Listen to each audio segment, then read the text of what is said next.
হযরত আব্দুল্লাহ বিন মাসউদ রাদিয়াল্লাহু তাআলা আনহু বলেন, এক রাতে আমাদের নবী মুহাম্মদুর রাসূলুল্লাহ সাল্লাল্লাহু আলাইহি ওয়াসাল্লাম হযরত আবু বকর ওমর দুজনকে নিয়ে বের হলো। আমি আব্দুল্লাহ বিন মাসউদ নফল নামাজের নিয়ত করে নামাজে দাঁড়াইলাম। ফাফতাতাহা সূরাতুন নিসা ফাসানাহা লাহা, নামাজের মধ্যে দাঁড়িয়ে আমি সূরা নিসা পড়া আরম্ভ করলাম। সূরা নিসা, আল্লাহর নবী আমার অগোচরে আমার পিছনে পিছনে আমার বিষয়ে আবু বকর ওমরকে লক্ষ্য করে একটা কথা বলে, যেই কথাটা আমি শুনি নাই, পরবর্তীতে কথাটা আমাকে শোনানো হয়েছে। আল্লাহর নবী আমার বিষয়ে তাদেরকে বলতেছে, মান আহাব্বা আইয়াকরা আল কুরআন কদ্দান কামা উনজিলা ফালইয়াকরা কিরাআতা ইবনে উম্মি আবদিন। কেউ যদি আল্লাহ যেভাবে কোরআন নাযিল করেছে ঠিক ওইভাবে কোরআনের তিলাওয়াত করতে চায়, সে যেন আমার সাহাবী আব্দুল্লাহ বিন মাসউদের মতো কোরআনের তিলাওয়াত করে। আলহামদুলিল্লাহ,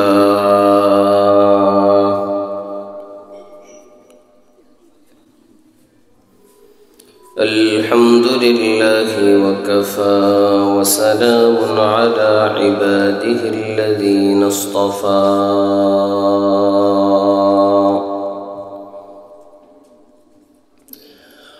আম্মা বা'দু ফাআউযু বিল্লাহি মিনাশ শাইতানির রাজীম।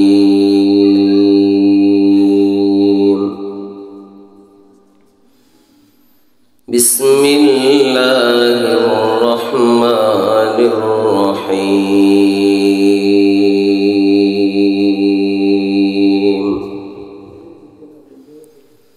কুল ইন কুনতুম তুহিব্বুনাল্লাহ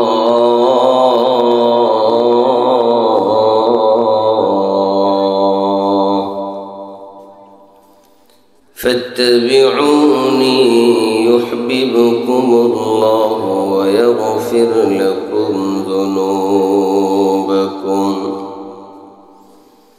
والله غفور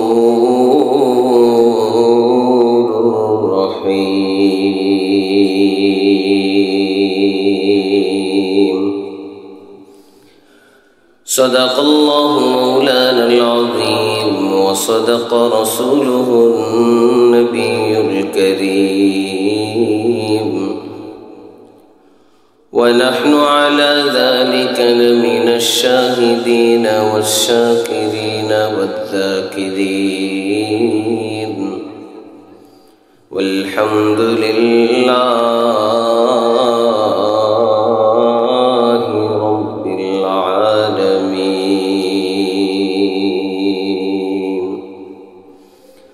اللهم صل على محمد وعلى آل محمد كما صليت على إبراهيم وعلى آل إبراهيم إنك حميد مجيد. اللهم بارك على محمد وعلى آل محمد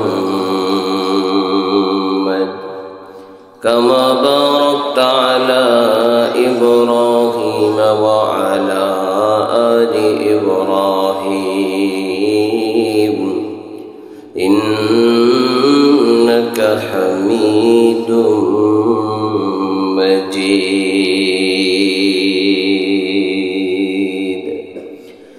سبحانك لا علم لنا إلا ما علمتنا إنك أنت العليم الحكيم. سبحانك لا فهم لنا إلا ما فهمتنا إنك أنت الجواد الكريم.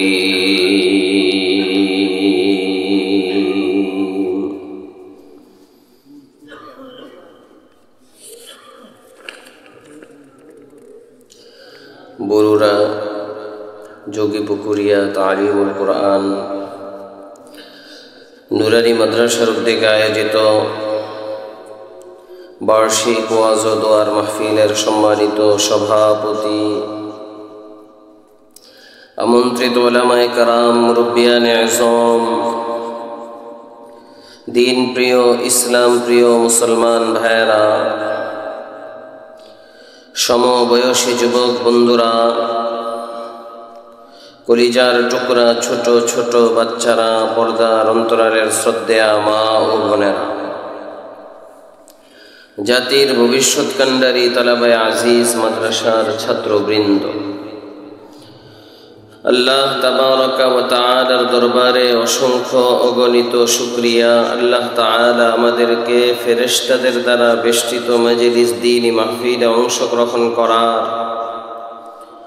কুরআন ও হাদিসের আলোকে কিছু কথা বলার এবং শোনার তৌফিক দান করেছেন। এজন্য সকলেই অন্তরের গভীর থেকে কালিমাতুশ শুকর আদায় করি আলহামদুলিল্লাহ।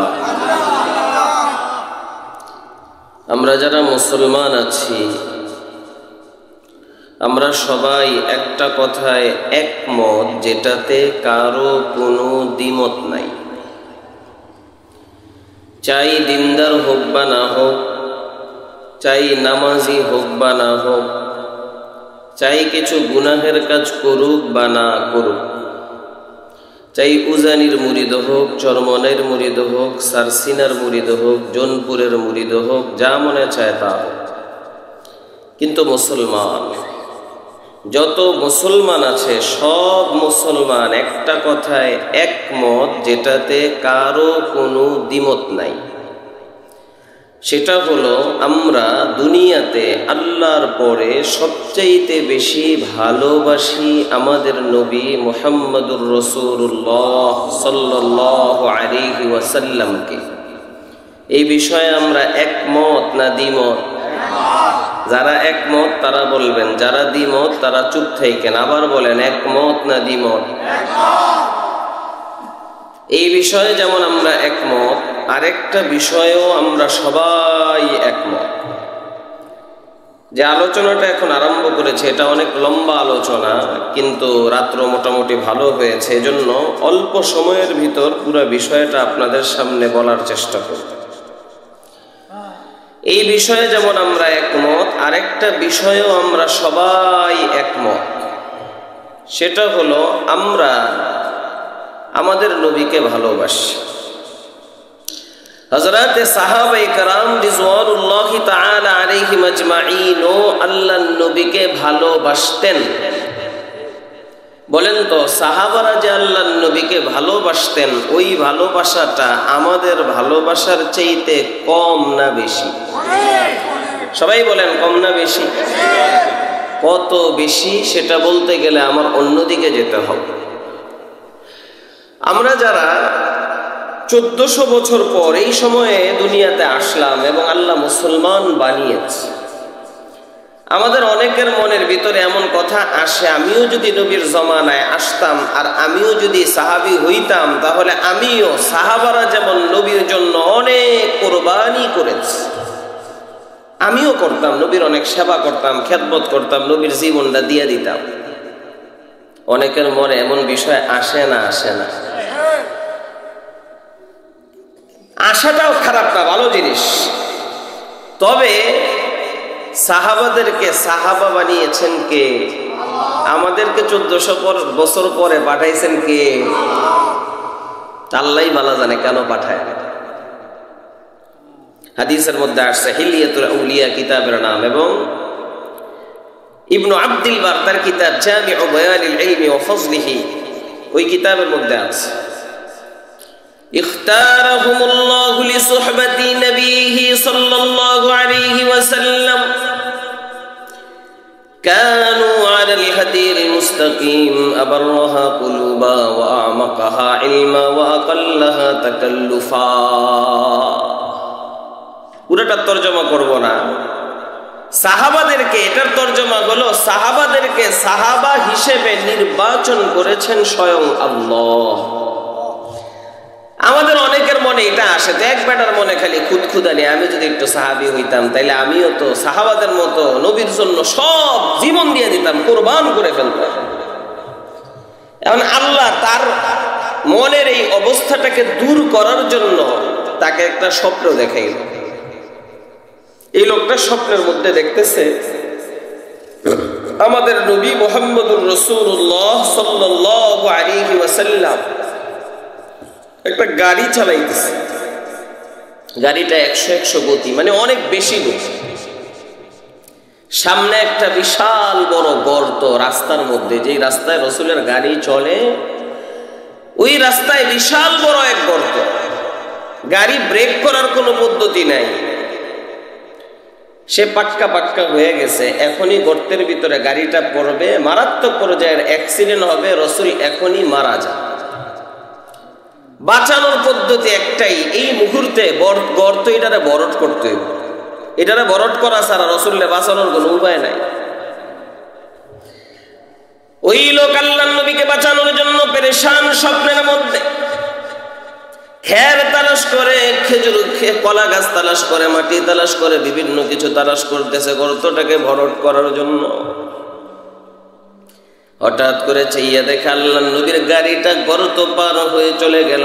আগে যেমন গতিতে চলতেছিল এখনো ঠিক ওই গতিতে চলতেছে। আল্লাহর নবীর গাড়িরও কিছু হয় নাই, নবীরও কিছু হয় নাই, কোনো ধরনের অ্যাক্সিডেন্টের কোনো কিছু ঘটে না। লোকটা আশ্চর্য হয়ে গেল, ঘটনাটা কি? গর্তের কাছে যাইয়া দেখে পুরাটা গর্ত রক্ত দিয়া ভরা। সে চাইয়া দেখতেছে পুরাটা গর্তের মধ্যে নিচ থেকে উপর পর্যন্ত একজনের উপর আরেকজন শুইয়া অনেকগুলো মানুষ মিলে গর্তটাকে ভরট করে ফেলেছে। আল্লাহর নবী সেই গর্তের উপরে দিয়ে গাড়ি চালায়া চলে গেছে। তাকে স্বপ্ন যোগে বলা হচ্ছে, তুমি যাদেরকে দেখতেছো এখানে, যাদের রক্তগুলো দেখা যায়, যারা ভরট করে, যারা একজনের উপর আরেকজন শুইয়া গর্তটাকে ভরট করে ফেললো, তারা হলো আল্লাহর নবীর সাহাবী, তারা হলো আল্লাহর নবীর সাহাবী। তুমি তো নবীকে বাঁচানোর জন্য খের তালাশ করো, কলা গাছ তালাশ করো, মাটি তালাশ করো, ওগুলো দিয়ে ভরট করতে করতে তো নবীর জীবনটাই চলে যাবে। সাহাবারা ওগুলো তালাশ করতো না, সাহাবারা নবীকে বাঁচানোর জন্য নিজের জীবনটাকে আগে পেশ করে দিত। তার মনের খটকা এখন দূর হয়েছে, আল্লাহ কেন আমারে সাহাবী বানায় না? তাহলে তো আগে আমি নিজের বাঁচাইতাম, পরে না নবীরে বাঁচানোর চেষ্টা করতাম। তাহলে আমরা আল্লাহর নবীরে যতটুকু ভালোবাসি, সাহাবায়ে কেরামের চাইতে কম ভালোবাসে না বেশি ভালোবাসে? ভালোবাসার দাবি হলো ভালোবাসার মানুষটাকে আমার দেখতে মনে চায়, ভালোবাসার মানুষটার সাথে আমার কথা বলতে মনে চায়, সুযোগ পাইলেই ভালোবাসার মানুষটার কাছে ছুটে যেতে মনে চায়। বাড়ি তো আপনাদের যোগী পুকুরিয়া, কাজ করে ঢাকা চিটাগাং, 3-4 দিনের ছুটি পাইলে উড়াল দিয়া চইলা আসে যোগী পুকুরিয়া। ঘটনাটা কি? ভালোবাসার মানুষ সব এখানে, বিবি বাচ্চা এখানে, মা বাবা এখানে, বন্ধু বান্ধব এখানে, জন্মভূমি এখানে। সাহাবায়ে কেরাম তো আল্লাহর নবীকে নিজের জীবনের চাইতেও বেশি ভালোবাসতেন। নবীর একটা নজর দেখার চেষ্টা করতেন, নবীর সাথে একটু কথা বলার চেষ্টা করতেন, সুযোগ পাইলেই ছুঁইটা নবীর দরবারে চইলা যাইতেন। তবে ফার্সিতে একটা কথা আছে, নজদিকারা বেশ বুয়াদ হায়রানি, ভালোবাসা যত বেশি পেরেশানি তত বেশি। পেরেশানিটা কিসের জানেন? বিচ্ছেদের পেরেশানি, পৃথক হয়ে যাওয়ার পেরেশানি। যতক্ষণ একসাথে থাকে ততক্ষণ তো ভালোই লাগে, দূরে গেলে আর ভালো লাগে না। এজন্য দেখা যায় অনেক সময় সন্তান মারা গেলে পিতা মাতার কেউ হার্ট অ্যাটাক করে মরে যায়, পিতা মাতা মারা গেলে সন্তানের কেউ হার্ট অ্যাটাক করে মরে যায়, স্বামী স্ত্রীর একজন মারা গেলে আরেকজন হার্ট অ্যাটাক করে মরে যায়। বলেন তো এমন ঘটনা দুনিয়াতে ঘটে না ঘটে না? ঘটনাটা কি? আরেকজন মরল কেন? ভালোবাসা এত বেশি বিচ্ছেদের বেদনা সহ্য করতে পারে নাই, ওর দিলের ভিতরে এমন এক ধাক্কা লাগছে, ও বেড়ে গেছে। সাহাবায়ে কেরাম একটা পেরেশানিতে থাকতেন, সেটা কি দুনিয়া নিয়া না আখিরাত নিয়া। তারা বলতেন আমরা দুনিয়াতে আছি থাকবো না, আল্লাহর নবী আছেন থাকবেন না, দুনিয়া নিয়ে চিন্তা করি না, চিন্তা করি আখিরাত নিয়া। মরার পর আমরা কি আল্লাহর নবীর সাথে জান্নাতে একসাথে থাকতে পারবো, নাকি আল্লাহ আমাদেরকে জান্নাতে নবীর থেকে পৃথক পৃথক করে দিবে, এই পেরেশানি সারাক্ষণ ভিতরে কাজ করে। যার কারণে আল্লাহর কাছে দোয়া করতো, আল্লাহ তুমি আমাদেরকে জান্নাতেও নবীর সাথে একসাথে থাকার ব্যবস্থা করে দিও।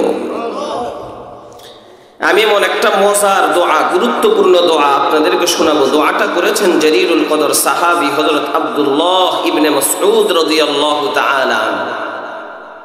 কিতাবের নাম মুসনাদে আবি ইয়ালা, হাদিস নাম্বার 16-17।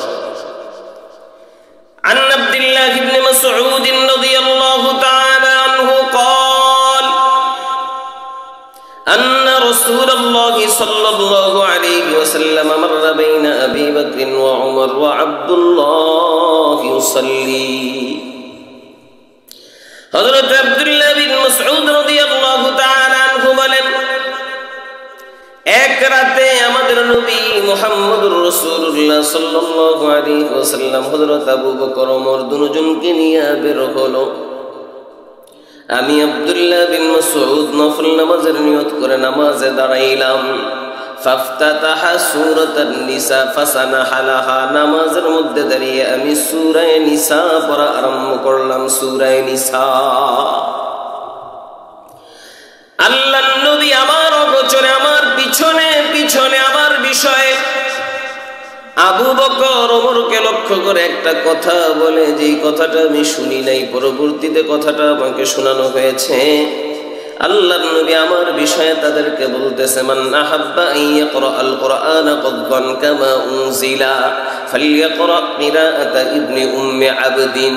কেউ যদি আল্লাহ যেভাবে কোরআন নাজিল করেছে ঠিক ওইভাবে কোরআনের তেলাওয়াত করতে চায়, সে যেন আমার সাহাবী আব্দুল্লাহ বিন মাসউদের মতো কোরআনের তেলাওয়াত করে। হযরত আব্দুল্লাহ বিন মাসউদ বলে, আমি যখন দোয়া আরম্ভ করলাম, আল্লাহর নবী এখনো আমাকে লক্ষ্য করে একটা কথা বলে, যেই কথাটা আমি শুনি নাই, পরবর্তীতে কথাটা আমাকে শোনানো হয়েছে। আল্লাহর নবী আমাকে লক্ষ্য করে বলছে, সালতু উতাহ আব্দুল্লাহ বিন মাসউদ, তুমি চাও চাও চাও। আমি নবী বলতেছি, এই মুহূর্তে তুমি আল্লাহর কাছে যেটা চাইবা, তুমি আল্লাহর পক্ষ থেকে সেটাই পাইয়া যাইবা। বুঝে থাকলে বলেন তো, আব্দুল্লাহ বিন মাসউদ যখন দোয়াটা করতেছে, দোয়াটা কবুল না কবুল না? কোনো সন্দেহ আছে? ফাতা ওমর লিউবাশশিরহু, হযরত ওমর তাড়াতাড়ি চলে আসলো আব্দুল্লাহ বিন মাসউদের বাড়িতে। মনে মনে চিন্তা করলো, সুসংবাদগুলো আমি তাড়াতাড়ি শোনায় দিব। কেন? সুসংবাদ শোনানো বড় নেকের কাজ, এই নেকের কাজটা আমি আগে আগে করে ফেলবো। সুসংবাদ শোনাইলে একজন মানুষের অন্তর খুশি হয়, একজন মানুষের অন্তর খুশি করতে পারলে আল্লাহ রাজি খুশি হয়ে যায়। فوجد أبا بكر خارجا قد سبقه। হযরত ওমর বলে, আমি তো ফেল মারলাম, ভেবেছিলাম এই নেকের কাজটা আমি আগে আগে করে ফেলবো, কিন্তু আমি আব্দুল্লাহ বিন মাসউদের বাড়িতে যাইয়া দেখি আব্দুল্লাহ বিন মাসউদকে সুসংবাদ দেওয়ার জন্য আমার আগে আবু বকর হাজির হয়ে গেছে। আবু বকরকে দেখে ওমর ডাক দিয়া বলেন, ফালতা ইবনাকা লাসাব্বাকুন বিল খায়র। ও আবু বকর, আজকের এই নেকের কাজে তুমি যদি আমি ওমর থেকে আগে বেড়ে গেলা। আমি ওমর বলতেছি, আজীবন নেকের কাজে প্রতিযোগিতা লাগাইলাম। সব সাহাবাদেরকে আমি ওমর পিছনে ফেলতে পারলাম, কিন্তু তুমি আবু বকরকে আজ পর্যন্ত আমি ওমর কোনোদিন পিছনে ফেলতে পারলাম না। ওমর সারাক্ষণ লাগিয়া থাকতো আবু বকরকে কেমনে পিছনে ফালানো যায়, একদিনও পারে না। একদিন মনে মনে মন কলা খাইছে, আজকে আমি আবু বকরের পিছে ফালাইয়া দিব। তাবুকের যুদ্ধের সময় আল্লাহর নবী বলে বেশি বেশি দান করো। ওমর কয় আমার ব্যাংকে তো টাকা আর টাকা, আবু বকরের পকেট তো ফাঁকা। আবু বকর কয় টাকা দিব? আবু বকর যদি আজকে 1000 দেয়, আমি আজকে 1 লাখ দিয়ে দিব, আমি আজকে পাস। ওমর সম্পদ সব নিয়া অর্ধেক অর্ধেক কইরা ভাগ করছে, 2 ভাগ কইরা অর্ধেক বাড়িতে রাখলো, অর্ধেক আল্লাহর নবীর দরবারে আইনা পেশ করলো। আল্লাহর নবী ওমরে জিজ্ঞেস করে, ওমর কি আনছো? সবাই একটু বলেন তো ওমরে কি প্রশ্ন করে? প্রশ্নটা সবাই বলতে হবে, ঘটনাটা বুঝাটা প্রশ্ন বুঝার উপর নির্ভর করে। ওমরের প্রশ্ন করে কি আনছো, বলেন না কি প্রশ্ন করে? ওমর কয় হুজুর সম্পদ ভাগ কইরা অর্ধেক বাড়িতে রেখে আসছে, অর্ধেক নিয়ে আসছে। একটু পরে দেখা আবু বকর ছোট একটা পোটলা লইয়া আস। ওমর তো মনে মনে খুশি, আমি এতটি আনছি, আবু বকর একটু আনতেছে, তাইলে তো আজকে আমি পাস। আবু বকর আইসা ছোট পোটলাটা আল্লাহর নবীর হাতে দেওয়ার পর আবু বকরের আল্লাহর নবী প্রশ্ন করে, আবু বকর বাড়িতে কি রাইখা আসছো? বলেন কি প্রশ্ন করে? বাড়িতে বাড়িতে বাড়িতে কি রাইখা আসছো? বলেন কি প্রশ্ন করে? আপনারা বুঝছেন না বুঝেন নাই আমি জানি না, ওমরের বুঝতে বাকি নাই, প্রশ্নের ধাঁচে বুঝছি আজকেও ফেল। ওমরে প্রশ্ন করে কি আনছো, আবু বকরের প্রশ্ন করে বাড়িতে কি। আবু বকর আল্লাহর নবীর ডাক দিয়া বলে, নবী খেজুরের পাতা দিয়া বাড়ির বেড়াগুলো বানানো হয়েছে, মাঝে মাঝে কাজের জন্য সুইগুলোকে সেই বেড়ার মধ্যে রাখা হতো। বিবি বাচ্চারে দায়িত্ব দিয়া দিলাম কোন সুই পর্যন্ত যেন ঘরের মধ্যে না থাকে, চেক করে করে সেই সুইগুলো পর্যন্ত বাহির করে নিয়ে আসছি, পোটলাটার ভিতরে ঢুকাইয়া নিয়ে আসছি। বাড়িতে কিছুই রেখা আসি নাই, কিছুই রেখা আসি নাই। বাড়িতে আমি আমার আল্লাহ আমার প্রাণের নবীকে রেখা আসছি। ওমর তো অর্ধেক রেখা আসছে, আবু বকর তো কিছুই রেখা আসে। আবু বকর চলে আসছে হযরত আব্দুল্লাহ বিন মাসউদের বাড়িতে সুসংবাদ শোনানোর জন্য। কথাটা মনে আছে না? আবু বকর আব্দুল্লাহ বিন মাসউদকে ডাক দিয়ে বলে, তোমার জন্য 2টা সুসংবাদ। 1 নম্বর সুসংবাদ, তুমি যখন কোরআনের তেলাওয়াত করতেছিলে আল্লাহর নবী বলতেছিল, কেউ যদি আল্লাহ যেইভাবে কোরআন নাজিল করেছে ঠিক ওইভাবে কোরআনের তেলাওয়াত করতে চায়, সে যেন তোমার মতো কোরআনের তেলাওয়াত করে। 2 নম্বর সুসংবাদ, তুমি যখন দোয়া করতেছিলে আল্লাহর নবী বলতেছিল, তুমি চাও যা চাইবা তা পাইবা।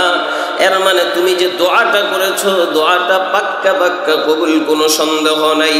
ও আব্দুল্লাহ বিন মাসউদ, আমি তোমার কাছে জানতে চাই তুমি আল্লাহর কাছে কি দোয়া করেছিলা?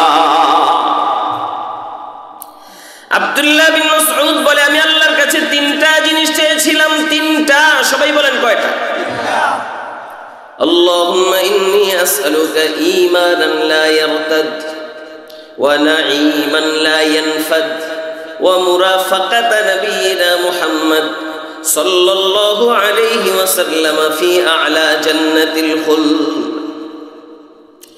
আমি বলি দোয়াটা বড় দামি দোয়া, বড় গুরুত্বপূর্ণ দোয়া। সব মুসলমান দোয়াটা মুখস্থ করে নেওয়া দরকার। কেমনে মুখস্থ করবেন? কিতাবের নাম বলে দিয়েছি, মুসনাদে আবি আলা হাদিস নাম্বার 16-17।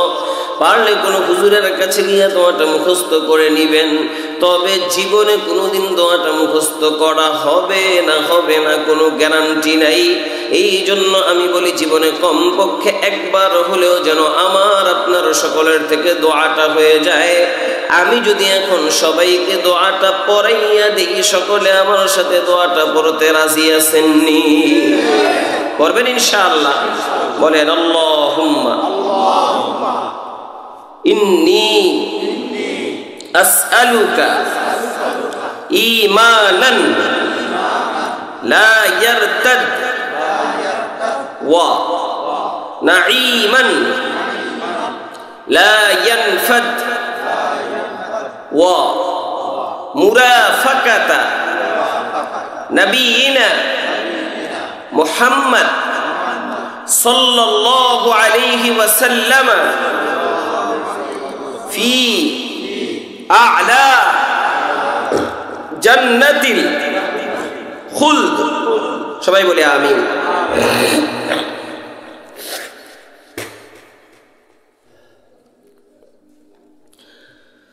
হযরত আব্দুল্লাহ বিন মাসউদ বলে, আমি আল্লাহর কাছে তিনটা জিনিস চেয়েছিলাম। এক নম্বর জিনিস, আল্লাহুম্মা ইন্নী আসআলুকা ঈমানান লা ইয়ারতাদ। ও আল্লাহ, আমি তোমার কাছে এমন ঈমান চাই, এমন ঈমান চাই যে ঈমান পাওয়ার পর আমি আর কোনোদিন বেঈমান হয়ে যাব না।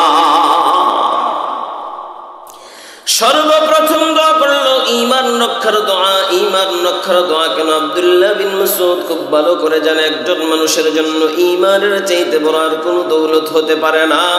আল্লাহর নবী হাদিসের মধ্যে বলেছেন, মুসলিম শরীফের 118 নম্বর হাদিস, হাদিসের বর্ণনাকারী হযরত আবু হুরায়রা রাদিয়াল্লাহু তাআলা আনহু, আল্লাহর নবী বলেন, ইউসবিহুর রাজুলু মুমিনাও ওয়া ইউমসি কাফিরা আও ইউমসি মুমিনাও ওয়া ইউসবিহু কাফিরা। একটা সময় আসবে, এমন ফিতনা তাদের মাঝে আসবে, মানুষ সকাল করবে ইমানদার অবস্থায়, বিকাল হতে হতে কাফের হয়ে যাবে, আবার বিকাল করবে ইমানদার অবস্থায়, সকাল হতে হতে কাফের হয়ে যাবে।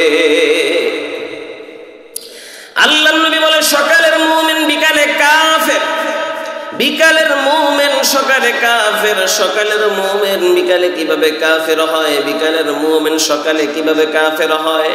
উদাহরণ দিলে আপনারা কথাটা বুঝবেন। সবাই একটু মহব্বতের সাথে চিল্লাইয়া আওয়াজ দিয়ে বলেন তো, সব ক্ষমতার মালিক কে?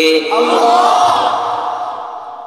এখন কিছু নেতারা আছে, একটা স্লোগান মারায়, স্লোগান দেয় বললাম না, ব্যঙ্গ করলাম। কি স্লোগান মারায়? স্লোগান মারায় সব ক্ষমতার মালিক জনগণ।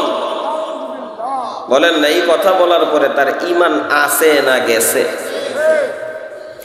মুসলমানদেরকে ধোঁকা দেওয়ার জন্য 2-4টা আয়াত মুখস্থ করছে, ওয়াতু এজ্জু মান তাশা ওয়াতু যাল্লু মান তাশা। ঠিক মতো করতেও পারে না।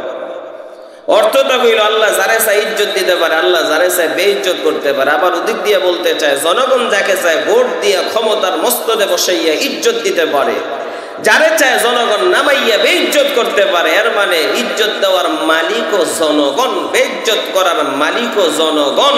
এই জাতীয় কথা যদি কেউ মনে করে, তার ঈমান আছে না গেছে? আমাদের মা বোনেরা মাঝে মাঝে আল্লাহর গালি দেয়। আল্লাহ মনে হয় আমার বাড়িটা ছাড়া আর কারো বাড়ি চোখে দেখে না। আল্লাহ মনে হয় আমার স্বামী আর আমার ফোলারে ছাড়া কেউ দেখে না। বলেন তো, এমন বলে না? বলে না? বলেন তো, সুখ দুঃখ ভালো মন্দ সব কার পক্ষ থেকে? সে যখন এমন মন্তব্য করলো, বোঝা যায় তাকদীরের উপর পুরা বিশ্বাস নাই। তাকদীরের উপর যার পুরা বিশ্বাস নাই, তার ঈমান আছে না গেছে? এই বিষয়ে লম্বা কথা বলবো না। কোন সময় কোন কথার কারণে, কোন কাজের কারণে আমার আপনার ঈমান চলে গেছে বলতেও পারবো। এই জন্য আমি সবাইকে একটা আমলের কথা বলি, যে আমলের নাম হলো তাজদীদে ঈমান। তাজদীদে ঈমান মানে নতুন নতুন করে ঈমান আনা। বলেন, নতুন নতুন করে ঈমান আনা। কিভাবে ঈমান আনা? নতুন করে। বলেন কিভাবে?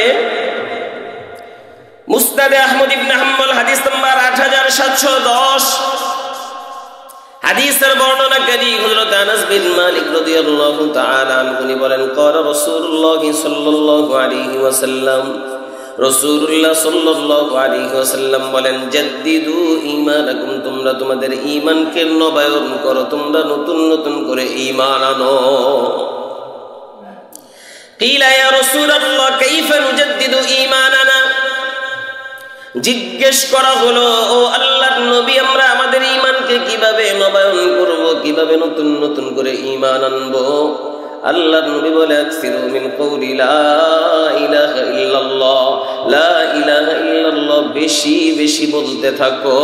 লা ইলাহা ইল্লাল্লাহ যত বেশি বেশি বলতে থাকবা, তোমার ঈমান তত বেশি বেশি নবায়ন হতে থাকবে। আমলটা কেমনে করবেন সেটাও আমি আপনাদেরকে বলে দেই। আমি আপনাদেরকে বলবো না দৈনিক 1000 বার বলবেন লা ইলাহা ইল্লাল্লাহ, 500 বার বলবেন লা ইলাহা ইল্লাল্লাহ, 100 বার বলবেন লা ইলাহা ইল্লাল্লাহ। বরং আমি আপনাদেরকে বলবো, যখন যেই সময় যেই মুহূর্তে আমার এই কথাটা আপনার মনে পড়বে, আপনি একবার পড়বেন লা ইলাহা ইল্লাল্লাহ মুহাম্মাদুর রাসূলুল্লাহ সাল্লাল্লাহু আলাইহি ওয়াসাল্লাম। কালিমাটা পড়বেন আর মনের ভিতরে এই কথাটা আনবেন, আল্লাহ আমার কোনো কথা কোনো কাজের কারণে যদি ঈমানটা চলে যায়, ও মালিক তওবার নিয়তে কালিমাটা পড়লাম, কালিমাটা পড়ে আমি আবার নতুন করে মুসলমান হয়ে গেলাম। বলেন তো আমলটা সহজ না কঠিন? আমি স্বাভাবিকত আমলের জন্য হাত উঠাই না, কারণ এটার জন্য কাউরে ছাড় দিই না। আমি তো বলি নাই 1000 বার 500 বার 100 বার পড়ো, যখনই মনে পড়বে একবার পড়বে আর মনে মনে নিয়ত করবে, আল্লাহ আমার কোনো কথা কোনো কাজের কারণে যদি ঈমানটা চলে যায়, তওবার নিয়তে কালিমাটা পড়ে আমি আবার নতুন করে মুসলমান হয়ে গেলাম। বলেন আমলটা সহজ না কঠিন? ইনশাআল্লাহ যখনই মনে পড়বে, মরার আগ পর্যন্ত কারা কারা আমলটা করবো, দোনোটা হাত উঠে দেখায়। লিল্লাহি তাকবীর। আল্লাহ কবুল করেন, হাত নামা।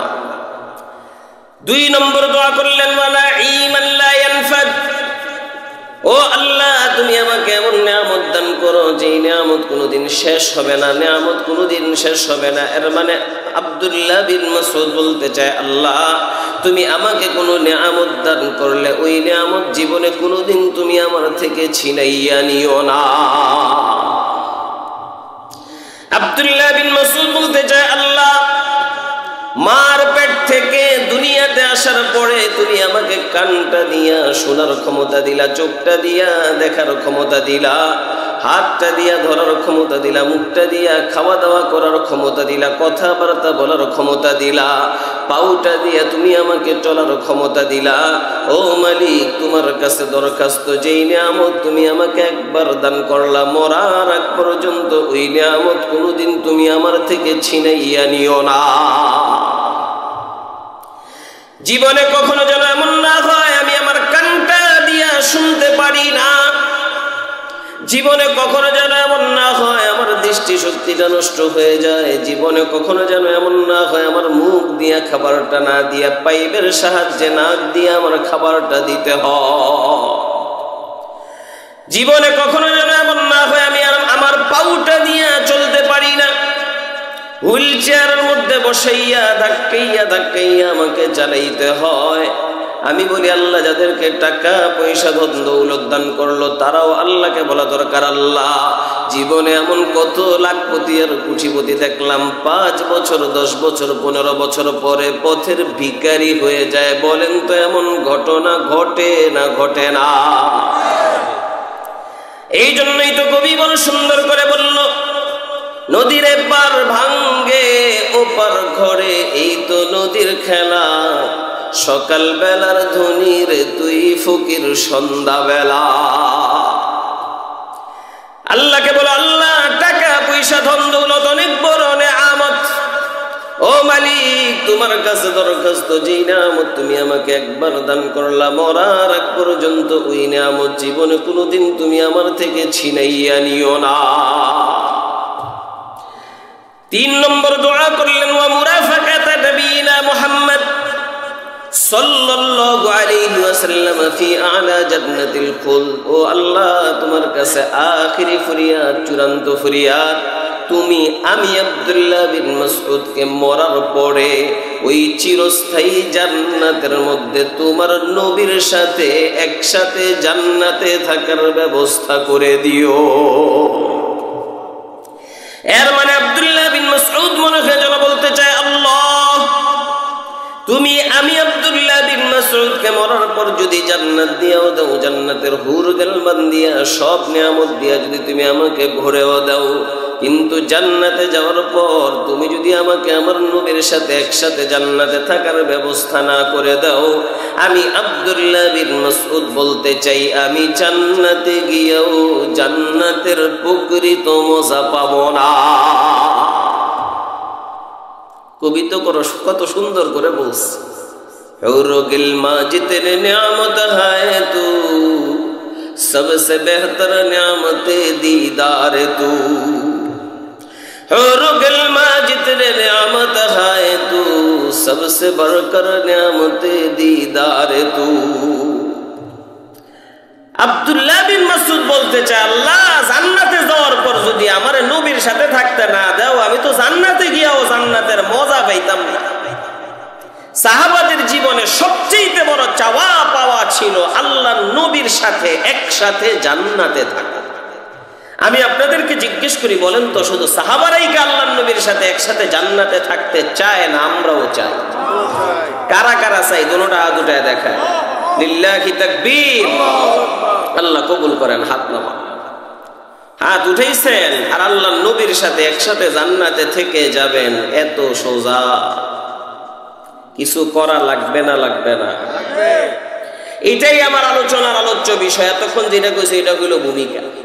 তো ভয় পাবেন না, ভূমিকা আমার লম্বা, আলোচনা মূল ছোট। 4টা আমলের কথা বলবো, বেশি না। মাত্র কয়টা? যে আমলগুলোর দ্বারা আল্লাহর নবীর সাথে একসাথে জান্নাতে থাকা যায়, যেটাকে আমি আমার মতো করে আরবিতে বলি আমালু মুরাফাকাতিন নবী সাল্লাল্লাহু আলাইহি ওয়াসাল্লাম ফিল জান্নাহ। আল্লাহর নবীর সাথে একসাথে জান্নাতে থাকার আমল সমূহ। কয়টা আমল বলেন? মাত্র কয়টা বলবো? 1 নম্বর আমল কাসরাতুস সুজুদ, বেশি বেশি সিজদা করা। বলেন বেশি বেশি কি করা? সিজদা হয় কিসের মধ্যে? এর মানে বেশি বেশি নামাজ পড়া। বলেন বেশি বেশি কি পড়া? মুসলিম শরীফ হাদিস নাম্বার 489।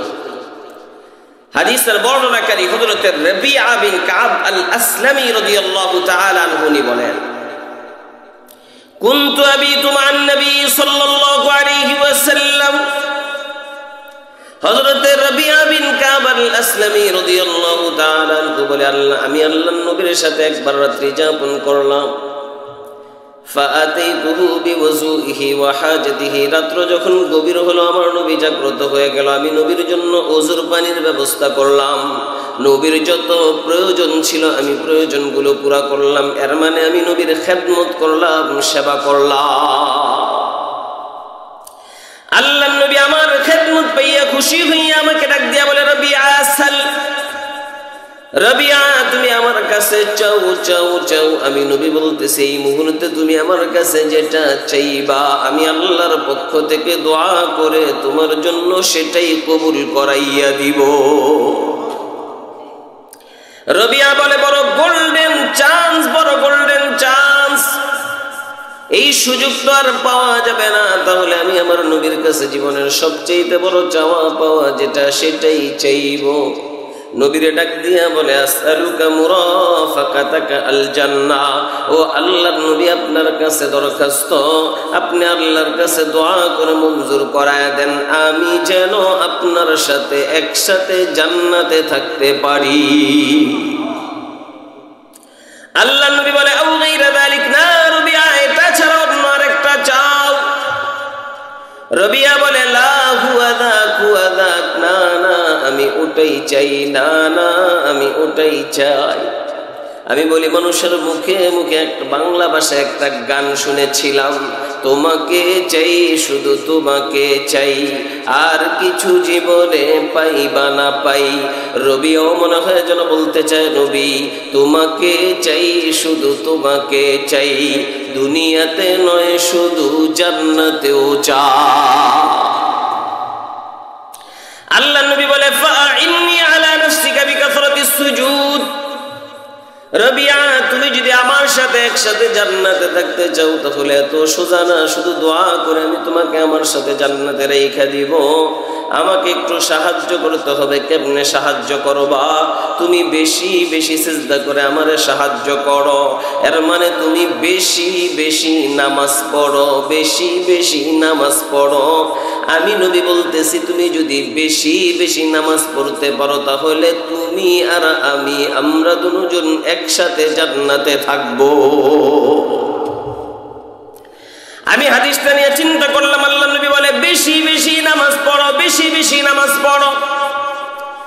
এর মানে আল্লাহ নবী এখানে ফরজ নামাজের কথা বলেন না, কেন ফরজ নামাজ কত রাকাত নির্ধারিত বেশি বেশি হবে না, ওয়াজিব কত রাকাত নির্ধারিত বেশি বেশি হবে না, সুন্নতে মুআক্কাদা কত রাকাত নির্ধারিত বেশি বেশি হবে না। এর মানে আল্লাহর নবী বলতে চায় ফরজ ওয়াজিব সুন্নতে মুআক্কাদা তো পড়বাই পড়বা, পাশাপাশি বেশি বেশি নফল নামাজও পড়বা। আল্লাহর নবী একবারে টাইট করে ধরছে। বলেন তো যে এই লোকটা নফল নামাজ পড়বে সে কোনোদিন ফরজ নামাজ ছাড়বে? কোন নেতার স্লোগান শুনছি, আমার ভাই তোমার ভাই, অমুক ভাই অমুক ভাই, অমুক ভাইয়ের চরিত্র ফুলের মতো পবিত্র, তাহাজ্জুদ পড়ে 20 ওয়াক্ত, ফরজ পড়ে না 1 ওয়াক্ত। তোর তাহাজ্জুদে আল্লাহ কি করবে? আমি কইটার আগার ফুটলা আর গুয়ের ফুটলা বানাই ওর মুখের ভিতরে কেমন। নফল পালন করতে গিয়া ফরজের খবর নাই। হুজুরে কইছে পাগড়ি বানলে অনেক লাভ, তো পাগড়ি আর খুঁজা পায় না, লুঙ্গি খুললা পাগড়ি বান্ধা রাস্তা দিয়া হাঁটে, মাশাআল্লাহ তার তালিবাস্য দৈন্তাস্য মদিনাস্য সব দেখা যায়। মানুষের ঘটনাটা কি কয়? হুজুর কইছে পাগড়ি বানলে অনেক লাভ, ওর খবরই নাই নফল পালন করতে গিয়া ফরজের 12টা বাজে গেছে। আচ্ছা আপনি বলেন তো যে লোকটা নফল পড়বে সে কি কোনোদিন ফরজ ছাড়বে? তাহলে আল্লাহর নবীর সাথে জান্নাতে থাকতে হলে সর্বপ্রথম আমল হলো নামাজটা টাইট করে ধরা। বলেন কোনটা টাইট করে ধরা? ফরজ ওয়াজিব সুন্নতে মুআক্কাদার পাশাপাশি পারলে বেশি বেশি নফল নামাজ পড়ার চেষ্টা করা। নামাজের বিষয়ে কথা অনেক লম্বা, বাকি ছোট করে একটা কথা আপনাদেরকে বলে দেই। আজকাল মানুষ যে পেরেশানিতে আছে তার মধ্যে একটা বড় পেরেশানি হলো রিজিকের অভাব। বলেন কিসের অভাব? টাকা পয়সার অভাব। আমি মানুষকে এটার প্রেসক্রিপশন হিসেবে 3টা আমলের কথা বলি, আপনাদেরকে 3টা বলবো না, শুধু একটা আমলের কথা বলবো। কেউ যদি টাইট করে ধরতে পারে তার রিজিকের সমস্যার সমাধান হয়ে যাবে 100% গ্যারান্টি। বলেন কয়শো পার্সেন্ট গ্যারান্টি? কোনো সন্দেহ আছে? নামাজটা টাইট করে ধরা। বলেন কোনটা টাইট করে ধরা? তার মানে এটা না সে নামাজ পড়তে থাকলে আল্লাহ আসমানেতে তার লেগা সাইলেল পাঠায় দিবে। একটা হালাল কামাইয়ের পথে তো থাকতে হবে, ওটারে দিয়েই আল্লাহ তার জন্য শান্তির সাথে রিজিকের ফায়সালা করে দিবে, বরকত দিয়ে দিবেন। বলেন কি দিয়ে দিবেন? আজকেও উজানির পীর সাহেব আমার চাচা শ্বশুর হযরত মাওলানা আশেক আলী সাহেব হুজুরের সাথে কথা হচ্ছিল। হুজুর এই বরকতের বিষয় বুঝাইতে গিয়ে বড় সুন্দর একটা উদাহরণ দেন। আমি কই হুজুর এটা কোনো কিতাবে পাইনি, আবার আপনার জবানেতে শুনতে চাই, বইলা দেন আমারে। রহমতের বরকত বুঝাইতে গিয়া হুজুরকে রহমতের মানে হলো কাম কম মজুরি বেশি। কাম কম। রমজান মাসে যদি কেউ একটা নফল ইবাদত করে ফরজের সওয়াব, কেউ একটা ফরজ পালন করলে 70টা ফরজ আদায়ের সওয়াব। কাম কম মজুরি বেশি। নবীর উপরে একবার দুরূদ পড়লে 10টা রহমত নাজিল হয়, 10টা গুনাহ মাফ হয়, 10টা মর্যাদা বুলন্দ হয়। কাম করছে একটা আর প্রতিদান পাইছে 30টা। কাম কম মজুরি বেশি। আর বরকতের মানে কইল ক্ষেত কম ফসল বেশি, জমিন কম ফসল বেশি, সময় কম লাভ বেশি। একজনে সারাদিন ব্যবসা করছে, কামাইছে 500 টাকা, আর আমি 5 মিনিট ব্যবসা করে কামাইলাম 500 টাকা, সময় কম লাভ বেশি। আল্লাহ বলতে চায় অল্প দেখবা, দেখবা অল্প, কিন্তু এই আমলগুলো ধরতে পারলে আমি আল্লাহ এত বরকত দান করব, কেউ কোটি টাকা কামাইয়াও ওই ফায়দাটা হবে না, ওই বরকত পাবে না। তোমার 1000 টাকার মধ্যে আমি আল্লাহ যেই বরকত দান করব। 1 নম্বর আমল নামাজটা টাইট করে ধরা। বলেন কোনটা টাইট করে ধরা? সূরা তাহা আয়াত নম্বর 132, হাফিজে কোরআন শরীফের 16 নম্বর পারার 20 নম্বর পৃষ্ঠার মাঝামাঝি আল্লাহ বলেন ওয়া'মুর আহলাকা বিস-সালাতি ওয়াসতাবির আলাইহা। নবী আপনি আপনার পরিবার পরিজনকে নামাজের আদেশ করেন, আপনি নিজেও নামাজের উপর অটল থাকেন। লা নাসআলুকা রিজকান নাহনু নারযুকুক। ও নবী আমি আপনার কাছে রিজিক চাই না, বরং আমি আপনার মাধ্যমে আপনার উম্মতকে জানাইতে চাই। আপনি আপনার উম্মতকে বলে দেন, আপনার উম্মত আযানটা শোনার পরে মসজিদের মধ্যে আইসা নামাজের মধ্যে দাঁড়াইয়া তার অঙ্গগুলোর মধ্যে সবচেয়ে দামি অঙ্গ কপালটাকে সিজদা দিয়া আমি আল্লাহর কুদরতি পায়ের মধ্যে রাখতে দেরি হবে। আমি আল্লাহ তার জন্য আসমান থেকে সম্মানের রিজিকের ফায়সালা করতে দেরি হবে না। আমি বলি আমরা মুসলমানেরা অনেক ক্ষেত্রে হাঁস মুরগি গরু ছাগলের চেয়েও বেশি বেআকল হয়ে গেছে। কেমনে হাঁস মুরগি গরু ছাগলের চেয়েও বেশি বেআকল হইলাম আপনারাই বলবেন, আমি বলা লাগবে না। মুরগিরে যখন আদার দেয় তখন মালিকে কেমনে জানি একটা ডাক দেয়, হাঁসেরে যখন আদার দেয় তখনও মালিকে কেমনে জানি একটা ডাক দেয়, গরুরে যখন আদার দেয় তখনও মালিকে কেমনে জানি একটা ডাক দেয়। ডাকগুলো শোনার সাথে সাথে হাঁস মুরগি গরু ছাগলগুলো দৌড়াইয়া তাড়াতাড়ি বাড়ির দিকে চলে আসে। মনে হয় যেন বলতে চায়, চলো চলো চলো তাড়াতাড়ি চলো, আমার মালিকের ডাক, মালিকের ডাক। যদি আমরা ওখানে যাই তাহলে আমাদের জন্য আধারের ব্যবস্থা হয়ে যাবে, খাবারের ব্যবস্থা হয়ে যাবে। সবাই একটু মহব্বতের সাথে চিল্লাইয়া আওয়াজ দিয়ে বলেন তো, আমার আপনার সকলের আসল মালিক কে? ওই মালিক রোজানা কমপক্ষে 5 বার আমাদেরকে বলে, বান্দা তুই দেখোস না হাঁস মুরগি গরু ছাগলগুলো যখন মালিকের ডাকে সাড়া দিয়ে চলে যায় তাদের জন্য আধারের ব্যবস্থা হয়ে যায়, খাবারের ব্যবস্থা হয়ে যায়। বান্দা আমি তোর আসল মালিক, আমি তোর আসল মালিক, আমার ডাকে সাড়া দিয়ে তুই মসজিদের মধ্যে আয়, আমিও তোর জন্য আধারের ব্যবস্থা করে দিব, আমিও তোর জন্য খাবারের ব্যবস্থা করে দিব, সম্মানের সাথে আমি তোর জন্য রিজিকের ব্যবস্থা করে দিব। আমি আপনাদেরকে জিজ্ঞেস করি, বলেন হাঁস মুরগি গরু ছাগলগুলো তো শোনার সাথে সাথে বাড়িতে চলে যায়, আমরা যখন আজানটা শুনি আমরা কি সবাই মসজিদের দিকে আসি? বলেন না আসি? বাস্তব যেটা সেটাই বলেন, আসি? তাহলে তাদের চাইতে আমাদের আকল বেশি হইল না কম হইল? এই ক্ষেত্রে কম হইছে, কম। অথচ আমার মালিকের ডাকে কোনো ধোকার সম্ভাবনা নাই, কি একটা ঝামেলা। কিন্তু ওই দুনিয়ার মালিকের ডাকে ধোকার সম্ভাবনা আছে না নাই? আছে। মালিকে ডাকে, মুরগিরে খুশি করে, তোর আধার দিব, বাড়িতে জামাই আসছে, এটা ধরতেইব না। তো যখন ধরতে পারছে, ওরে কিসের আধার দিব, উল্টা ওরে আধার বানাইছে। ঠিক না বে? ঠিক। মুরগি বড় আশা করে গেছে আমার আধার দিব, উল্টা ধইরা উইডার আরো সবাই করে আধার বানায় দিস। দুনিয়ার মালিকের ডাকে তো ধোকা আছে, আমার মালিকের ডাকে কোনো ধোকা আছে? রিজিকের ফায়সালা হওয়ার জন্য 1 নম্বর শর্ত হলো এটা। এখন কেউ বলতে পারে, হুজুর আমি তো নামাজ পড়ি, কই আমার তো রিজিকের ফায়সালা হয় না। আমি এটার 2টা উত্তর দিই, বলেন কয়টা উত্তর? 1 নম্বর উত্তর হলো, আসলে আপনার নামাজ কি নামাজ হয় না নুমাজ হয় আগে দেখেন আপনি। হুজুর আহমদ সাহেব ওয়াজের মধ্যে খুব হাসায় তো বলে, 4 রাকাতে 4 দোকানের হিসাব মিল্লা যায়, স্পেশাল নামাজ, মাসালা মাসাইল কিচ্ছু জানা নাই, ফাঁকনা ফাঁকির খবর নাই, হালাল হারামের কোনো বাজ বিচার নাই, এই নামাজ পড়া নিয়ে আপনি রিজিকের সমস্যার সমাধান চান। 1 নম্বর জবাব হলো এটা। 2 নম্বর জবাব, আমার নামাজ 100 ঠিক আছে। আপনি একা একা নামাজি হলে চলবে না, আপনার পরিবারে যতগুলো সদস্য আছে সবাই পাক্কা নামাজি হতে হবে। একজনও যদি বেনামাজি হয় তাহলে রিজিকের সমস্যার সমাধান হবে না। যদি দেখা যায় 10 জন ব্যক্তি আছে এমন যাদের উপর নামাজ ফরজ, আপনার অধীনে 9 জন নামাজ পড়ে, 1 জন পড়ে না, রিজিকের সমস্যার সমাধান হবে না। এই ফতোয়াও আপনারা দিবেন, আমি দেওয়া লাগবে না।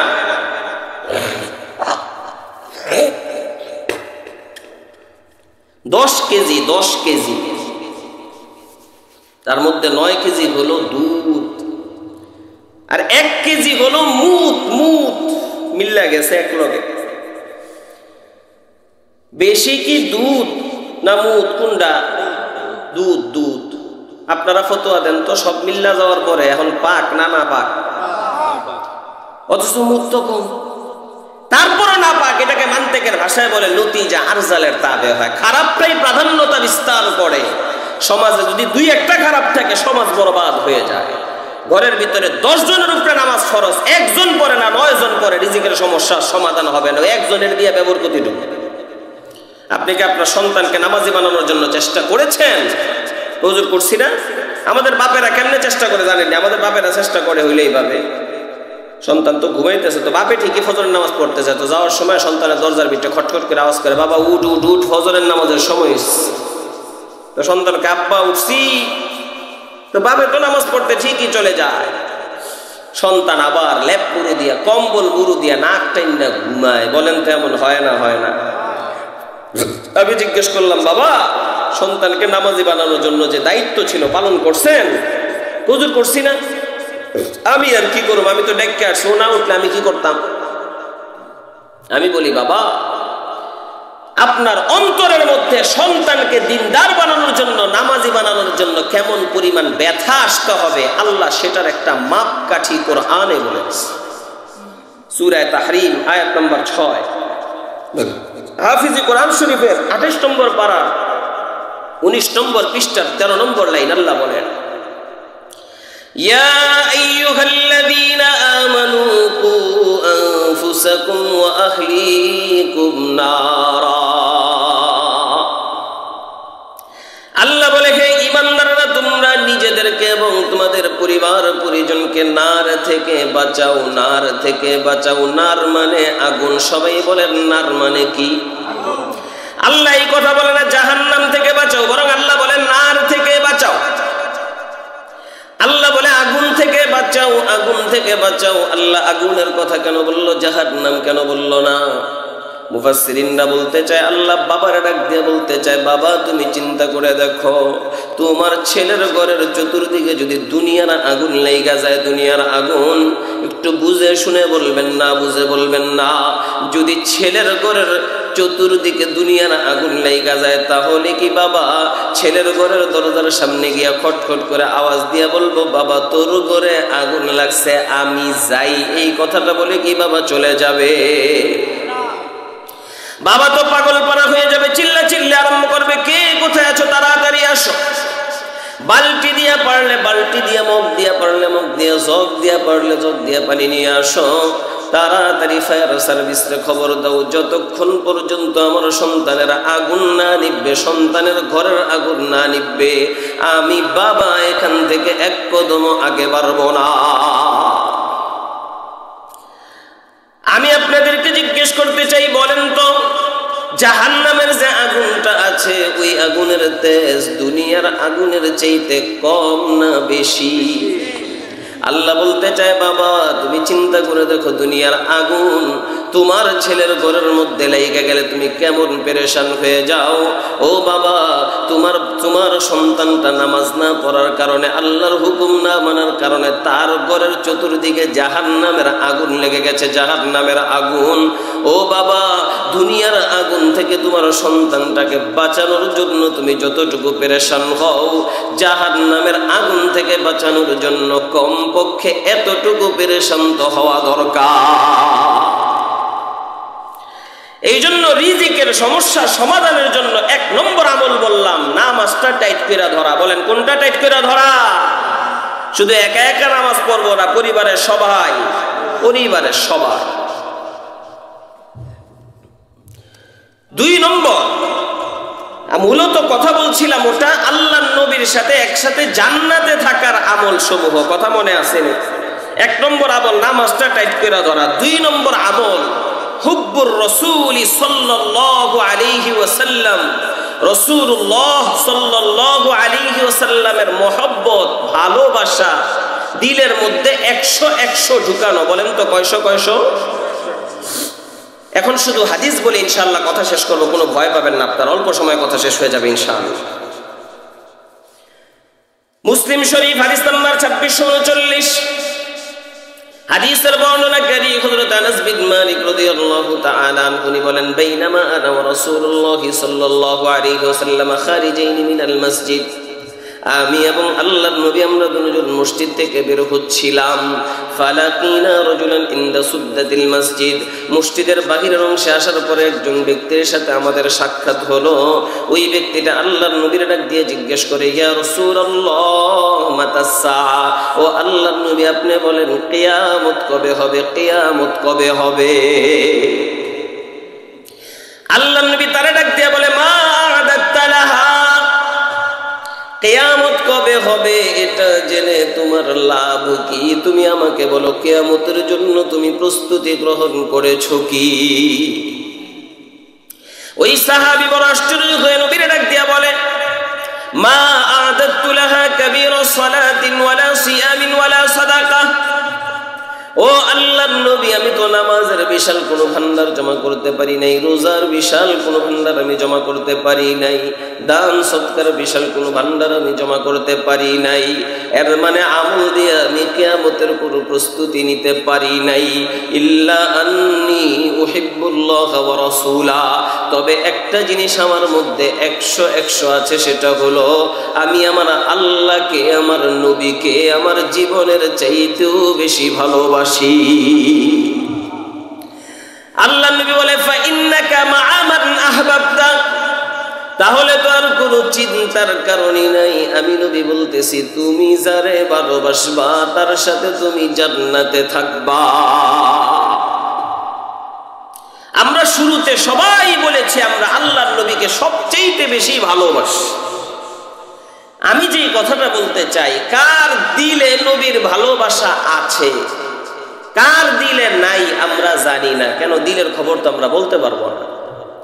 তবে বাহ্যিকভাবে আমার মধ্যে আপনার মধ্যে নবীর ভালোবাসা আছে না নাই, এটার জন্য আল্লাহ কোরআনে একটা মাপকাঠি বলেছে। যদি ওই মাপকাঠি আমার আপনার মধ্যে পাওয়া যায়, বোঝা যাবে নবীর ভালোবাসা আছে। যদি মাপকাঠি না পাওয়া যায়, বোঝা যাবে নবীর ভালোবাসা না। সূরা আলে ইমরান আয়াত নম্বর 32, হাফিজ কোরআন শরীফের 3 নম্বর পারার 13 নম্বর পৃষ্ঠার 4 নম্বর লাইন আল্লাহ বলেন, কুল ইন কুনতুম তুহিব্বুনাল্লাহ, নবী আপনি বলে দেন, তোমরা যদি আল্লাহকে ভালোবাসতে চাও, সবাই একটু কষ্ট করে বলেন, আমরা সবাই আল্লাহকে ভালোবাসতে চাই না? চাই না। এর মানে বোঝা যায় আল্লাহ আমাদের কি কথাটা বলতেছে। নবী আপনি বলে দেন, তোমরা যদি আল্লাহকে ভালোবাসতে চাও, ফাত্তাবিউনি, তাহলে আমি নবীর রঙে রঙিন হয়ে যাও। এর মানে আমি নবীর সুন্নতটাকে তুমি ভালো করে আঁকড়ে ধরো। তুমি দেয়ালের মধ্যে আশিকে রাসূল লেখা লেখা আমি নবীরে ভালোবাসো এটা বলার দরকার নাই। লাল কাপড় লাগাইয়া লাল শাহওয়ার দরকার নাই, হলুদ কাপড় লাগাইয়া হলুদ শাহওয়ার কোনো দরকার নাই, মুখ দিয়ে একবারের জন্য বলার দরকার নাই তুমি আমি নবীরে ভালোবাসো, আল্লাহকে ভালোবাসো। বরং আল্লাহ বলে, নবী আপনি বলে দেন, যদি তোমার মধ্যে আমি নবীর সুন্নত পাওয়া যায়, আমি নবীর সুন্নতটা পাওয়া যায়, তুমি একবারও বলার দরকার নেই তুমি আল্লাহকে ভালোবাসো। বরং আল্লাহ বলে, ইউহিব্বুকুমুল্লাহ, আমি আল্লাহ এই বান্দাকে ভালোবাসি।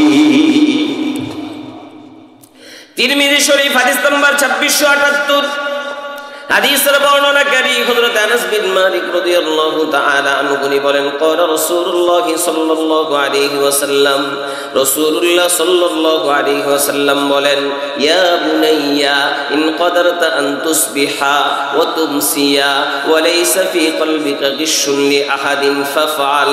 ও আমার প্রিয় সন্তান আনাস, যদি সম্ভব হয় তুমি সকাল সন্ধ্যা এমন ভাবে করার চেষ্টা করবা তোমার অন্তরে কারো জন্য কোনো হিংসা নাই, কারো জন্য কোনো বিদ্বেষ নাই, কারো জন্য কোনো চক্রান্ত নাই। পারলে তুমি সকাল সন্ধ্যা অন্তরটাকে এমন পরিষ্কার রাখার চেষ্টা করবা। ওয়াদালিকা মিন সুন্নতি, খুব ভালো করে জেনে রাখো এটা আমি নবীর সুন্নত। ওয়া মান আহইয়া সুন্নতি ফাকাদ আহাব্বানি, যে আমি নবীর সুন্নতরে জিন্দা করলো সে আমি নবীরে ভালোবাসলো। ওয়া মান আহাব্বানি কানা মাই ফিল জান্নাহ, যে আমি নবীরে ভালোবাসলো সে আর আমি, আমরা দুজন একসাথে জান্নাতে থাকবো। আমরা মনে করি পাগড়িটা বড় সুন্দর করে বানতে পারলে মনে হয় বড় সুন্নতওয়ালা, নামাজ পড়তে পড়তে কপালে দাগ ফালাইয়া দিছে মনে করি বড় সুন্নতওয়ালা, সারাদিন তাসবিহ জপে মনে করি বড় সুন্নতওয়ালা। আল্লাহর নবী বলে, পাগড়িটা যত সুন্দর করেই লাগাও না কেন, নামাজ পড়তে পড়তে যদি কপালে দাগও ফালাইয়া দাও, অন্তরে যদি হিংসা থাকে, অন্তরে যদি কারো বিষয়ে চক্রান্ত থাকে, খারাপই থাকে, আমি নবী বলতেছি তুমি কোনোদিন প্রকৃত অর্থে আমি নবীর সুন্নতওয়ালা হতে পারবা না। কার দিলে নবীর ভালোবাসা আছে, কার দিলে নাই আমরা জানি না। তবে বাহ্যিকভাবে একটা স্লোগান আমি আপনাদেরকে শিখাবো, এই স্লোগানটা সবাই আমার সাথে দিতে হবে, যে বাহ্যিকভাবে আমার আপনার মধ্যে নবীর ভালোবাসা আছে না নাই, সেটার জন্য একটা স্লোগান, নবীর মহব্বত আছে, তার ভিতর সুন্নত আছে যার ভিতর। আমি যখন বলবো নবীর মহব্বত আছে তার ভিতর, আপনারা সবাই বলবেন সুন্নত আছে যার ভিতর। বলতে পারবেন ইনশাআল্লাহ? বলছি, নবীর মহব্বত আছে তার ভিতর, নবীর মহব্বত আছে তার ভিতর, নবীর মহব্বত আছে তার ভিতর, সুন্নত আছে যার। 3 নম্বর আমল, নবীর উপর বেশি বেশি দুরূদ পড়া। বলেন বেশি বেশি কি পড়া? কিসের আমল চলতেছে মনে আসেনি? আল্লাহর নবীর সাথে একসাথে জান্নাতে থাকার আমল সমূহ। 3 নম্বর আমল, নবীর উপর বেশি বেশি কি পড়া। তিরমিজি শরীফ হাদিস নাম্বার 484, হাদিসের বর্ণনাকারী হযরত আব্দুল্লাহ বিন মাসউদ রাদিয়াল্লাহু তাআলা আনহু বলেন, ক্বালা রাসূলুল্লাহ সাল্লাল্লাহু আলাইহি ওয়াসাল্লাম, রাসূলুল্লাহ সাল্লাল্লাহু আলাইহি ওয়াসাল্লাম বলেন, আউলান নাসি বিয়াউমিল কিয়ামা আকতারুহুম আলাইয়া সালাতা। কিয়ামতের দিন আমি নবীর সবচেয়ে বেশি কাছাকাছি ওই লোকটা থাকবে যে আমি নবীর উপর বেশি বেশি দুরূদ পড়বে। তবে দুরূদ পড়ব কোনটা, ওটা নিয়ে তো একটু ভালো পেস। এজন্য সহজে আমি আপনাদেরকে একটা কথা বলে দিই, আমরা দুরূদ পড়ি আমাদের নবী মুহাম্মদুর রাসূলুল্লাহ সাল্লাল্লাহু আলাইহি ওয়াসাল্লামের উপর। সুতরাং একটা স্লোগান আগে আপনাদেরকে শিখাবো, পরে হাদিসটা শোনাবো। দুরূদ পড়ব ওটা নবী শিখাইছেন যেটা। আমি যখন বলবো দুরূদ পড়ব ওটা, আপনারা সবাই বলবেন নবী শিখাইছেন যেটা। বলতে পারবেন ইনশাআল্লাহ? বলছি, দুরূদ পড়ব ওটা, দুরূদ পড়ব ওটা নবী কোনটা শিখাইছে। আগে হাদিসটা শুনেন, তারপরে বুঝবেন নবী কোনটা শিখাইছে। ওটা কি আপনি পারেন নাকি পারেন না? বুখারী শরীফ হাদিস নাম্বার 3370, হাদিসের বর্ণনাকারী হযরত আব্দুর রহমান বিন আবি লাইলা, একজন তাবিঈ। উনি বলেন, আল্লাহর নবীর সাহাবী হযরত কাব বিন উজরা রাদিয়াল্লাহু তাআলা আনহু আমাকে বলে, আলা উহদি লাকা হাদিয়াতান সামি'তুহা মিন রাসূলিল্লাহি সাল্লাল্লাহু আলাইহি ওয়াসাল্লাম। ও আব্দুর রহমান বিন আবি লাইলা, আমি কি তোমাকে একটা হাদিয়া দিয়া দিব না? হাদিয়া দিয়া দিব না, যেই হাদিয়াটা আমি আল্লাহর নবীর কাছ থেকে শুনেছি। আব্দুর রহমান বিন আবি লাইলা বলে, বালা ফাহদিহা লি, দেরি কইরেন না, তাড়াতাড়ি আমাকে হাদিয়াটা দেন, তাড়াতাড়ি আমাকে হাদিয়াটা দেন। হযরত কাব বিন উজরা রাদিয়াল্লাহু তাআলা আনহু বলে, সাল্লা রাসূলুল্লাহ সাল্লাল্লাহু আলাইহি ওয়াসাল্লাম ফাকুলনা, আমরা আল্লাহর নবীকে জিজ্ঞেস করলাম, নবীরে প্রশ্ন করলাম, কাইফাস সালাতু আলাইকুম আহলিল বাইত ওয়া ইন্নাল্লাহা ক্বাদ আল্লামানা কাইফা নুসাল্লিমু আলাইকা। ও আল্লাহর নবী, আপনার সালাম কেমনে করব ওটা তো আল্লাহ আমাদেরকে শিখাইলো। নবীরে সালাম কেমনে করবে ওটা আল্লাহ আমাদেরকে কোথায় শিখাইলো? আত্তাহিয়াতুল মধ্যে আল্লাহ শিখায়া দিছে, আসসালামু আলাইকা আইয়ুহান নবিয়্যু ওয়া রাহমাতুল্লাহি ওয়া বারাকাতুহু। সালাম কেমনে দিব ওটা তো আল্লাহ আমাদেরকে শিখাইলো, কিন্তু দুরূদ কেমনে পড়ব ওটা তো আল্লাহ আমাদেরকে শিখায় নাই।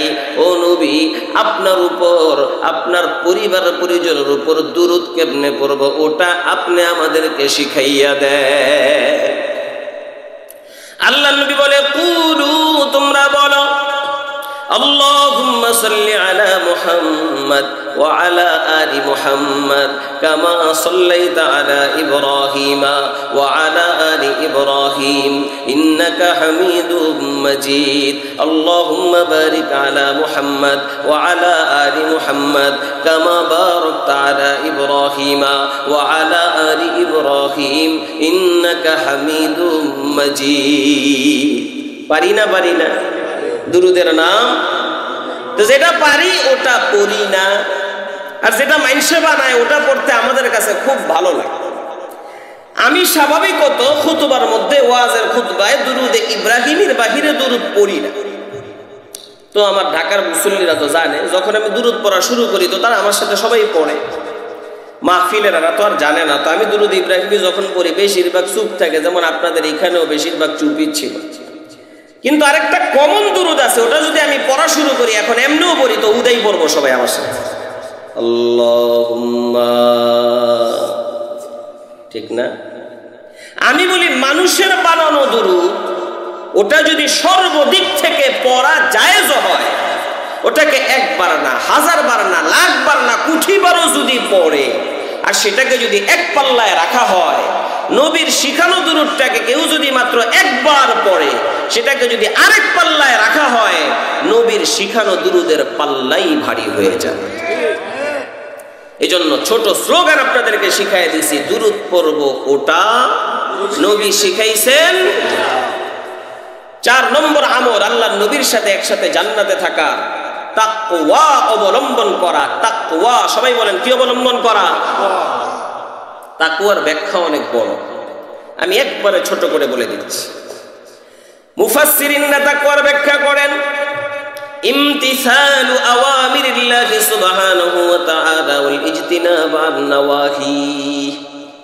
আল্লাহ যা যা করতে বলল করা, আল্লাহ যা যা ছাড়তে বলল ছাড়া, এটার নাম তাকওয়া। আমি আরো সহজে আপনাদেরকে বলে দিই, গুনাহটা ছেড়ে দেওয়া এটার নাম তাকওয়া। গুনাহ ছেড়ে দেওয়া এটার নাম তাকওয়া। বলেন কি ছেড়ে দেওয়া? মুসনাদ আহমদ ইবনে হাম্বল হাদিস নাম্বার 22052, হাদিসের বর্ণনাকারী হযরত মুআজ বিন জাবাল রাদিয়াল্লাহু তাআলা আনহু, উনি বলেন আল্লাহর নবী আমাকে ইয়ামানের গভর্নর বানাইয়া পাঠায়। যখন আমাকে ইয়ামানের গভর্নর বানাইয়া পাঠায়, মদিনা থেকে যখন আমাকে বিদায় করে, আমি একটা বাহনের উপরে বসলাম। আল্লাহর নবী হাইটা হাইটা আমাকে বিদায় করে।